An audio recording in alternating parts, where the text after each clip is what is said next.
you mentioned about events, and Jane Alley Knight, thank you, Jane, for joining us. You're going to, I think, give some very interesting perspectives from a city which has an enormous events business, the Edinburgh Festival, of course, and its associated activities. So Jane is at Edinburgh Napier University and is Professor of Events Management there, and will, I think, give us an insight that's perhaps narrow but very deep. And as we see, events may be a driving force forward. So Jane, over to you. Thank you again for your attendance. Okay, thank you. So good morning, everybody, from actually a sunny Edinburgh today, which is unusual. So can everybody see my screen? Yep. Yeah, okay. All right, so I think the two previous presentations were really interesting, and I can draw a lot of parallels in terms of what's happening here in Scotland. I mean, I think like Dublin, we've got a very strong domestic and UK market, which is obviously important going forward.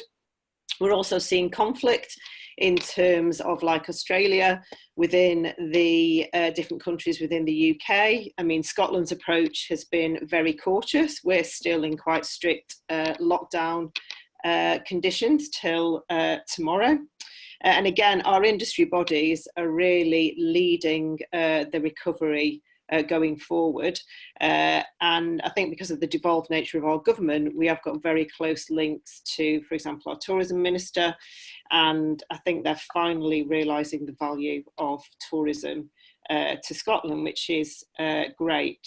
So what I'm going to talk about is, I can echo a lot of what's been said in the previous presentations in terms of the approach being taken here in Scotland. But I'm going to focus on, obviously, in terms of Edinburgh, and just some thoughts really from the festival city. So as you can see, the picture on my screen here is Hogmanay.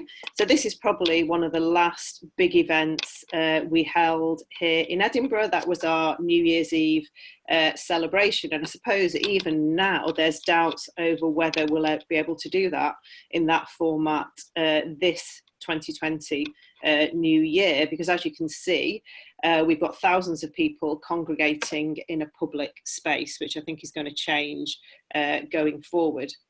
So obviously, festival and events are a key sector in Edinburgh. They're an economic powerhouse. The festivals alone, in the latest research, are shown to bring in up to £300 million into the Edinburgh economy and over 300 to the wider Scottish economy. And also, in going back to what Denise was talking about, they also provide lots of jobs. So 6,000 FTEs. And again, in terms of thinking of sort of universities and skills, a lot of those sort of casual jobs would go to students and then obviously graduates going forward. So there's no doubt as to the importance of festival events to Scotland, and in particular to Edinburgh as a festival city. So obviously, 23rd of March, the government put an immediate stop to public gatherings. So that's had a huge effect on the industry here. So straight away, over 130 events were cancelled and postponed, and obviously they range from cultural festivals, sporting events, business events, and obviously that's placed significant challenges on the industry. I mean, obviously we have got industry support packages in place, similar to what there are in Ireland and in Australia. But again, there's doubts over how long they're going to continue for. And obviously the fact that events and tourism are probably going to be one of the last industries to recover. So obviously we've had some high profile casualties. The SSE Hydro in Glasgow is a music venue predominantly. I think it's the second biggest in Europe. That's been closed for 2 months. We were due to host some of the UEFA European Football Championships in Glasgow, which has again been postponed. So initial research that was conducted at the beginning of COVID showed that basically employees were having to dramatically reduce staff numbers. and also suffering significant financial impacts for events that haven't happened, in excess of over 100,000 for some instances. So Event Scotland, which are our public sector body linked to government, and part of Visit Scotland, have been offering guidance and support to the industry, predominantly about event cancellation initially and how to communicate with audiences, suppliers and participants. However, they've recently done a series of virtual forums with key sort of people across the sector to look at what are the key issues and challenges. And I'm going to just talk a little bit about them. So what is interesting is that I actually attended one of those forums, and the forum that I attended had somebody who ran the Speyside Whisky Festival. It had a guy from the association that run Highland Games. It had somebody who ran the mountain bike championships, again in the Highlands, and also one of the key promoters from the Edinburgh Festival Fringe, and me sort of representing education. So I think there we have the complete diversity of the industry, which poses a huge challenge in terms of this really sort of no one size fits all approach that can be taken going forward for many events. So this has literally just come out in the last few days, and I think there's some interesting sort of takeaways there. I've just sort of taken some of the key sort of headlines, but I think one of the key things is that we cannot deliver events in the way we've been doing it in the past for the foreseeable future. Future funding will need to change to reflect the changed environment, and we're not going to be able to deliver events on the same scale. So I've listened to some really interesting podcasts, particularly for a lot of outdoor events, and they're saying that those huge sort of public events just aren't going to happen sort of anytime soon. Obviously, festival organisers, and particularly those that are more commercially focused, are in huge problems, and they've got a reduced appetite for commercial risk. What we do need is we need guidelines, timescales and clarity over what the phased reintroduction of mass gatherings is going to look like. And obviously we need a resurrection of the supply chain, which is critical for that recovery and delivery. And obviously we need to work with other parts of the tourism sector, you know, so events rely heavily on accommodation, on transport.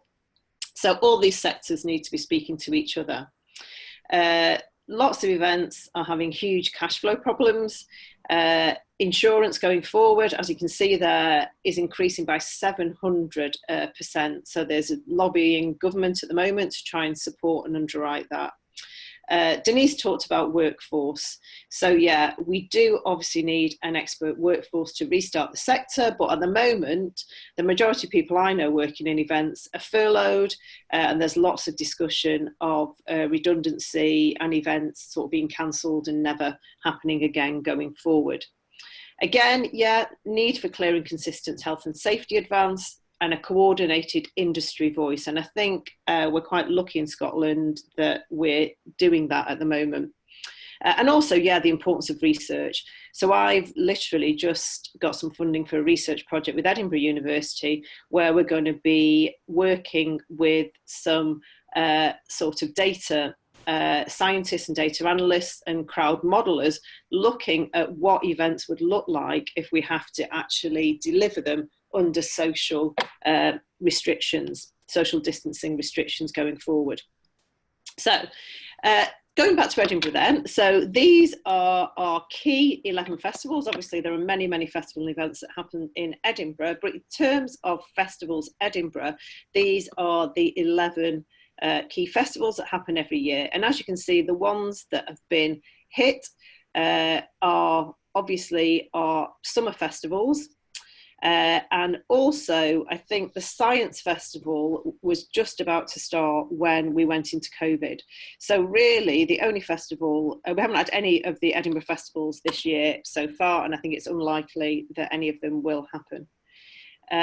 So yeah, so this was the sort of breaking news on the 1st of April, when they announced that for the first time in over 70 years, the 5 key summer festivals wouldn't be happening. And yeah, the cancellation was felt not just in the city, but also around the world. So as it said there, it felt like they were cancelling Christmas. So the 5 August festivals then comprise over 5,000 events across Scotland's capital, and they welcome an audience of 4.4 million. And I think what is important is that a lot of that audience, however, is domestic and is UK. So although a lot of the artists may be international and the performers, we do still have a very strong domestic market for the festival, and also the majority of people probably go within a 10-mile radius of Edinburgh.